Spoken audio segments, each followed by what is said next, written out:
नदिया झिलिमिली पनिया आधा नदिया सेवार।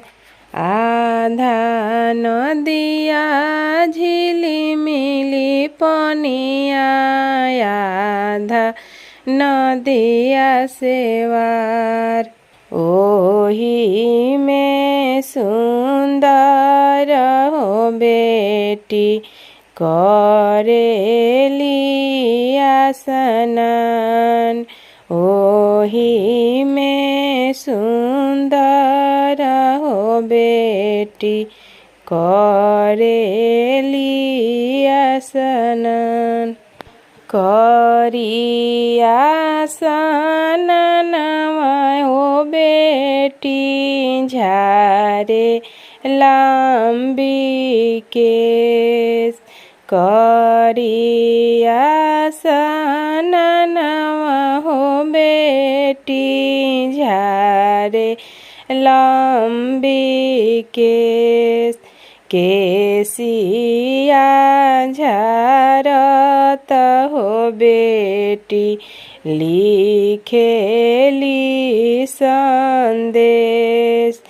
केसिया झारत हो बेटी लिखेली संदेश।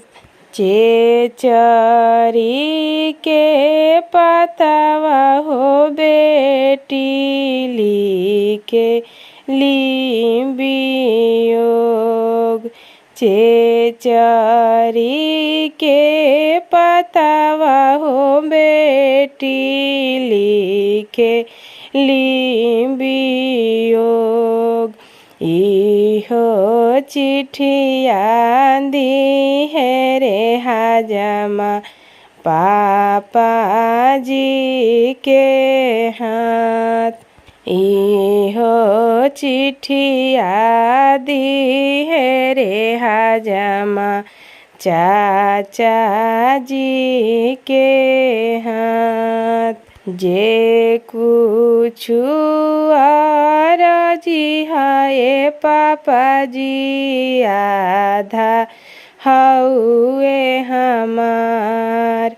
जे कुछु आरजी है चाचा जी आधा हउए हमार। सोचिए समझिए के सौंपिह आधा धनवा हमार। सोचिए मुझिए सौंपिह आधा धनवा हमार। आधा आधा जनी कर बेटी सब धनवा तोहार।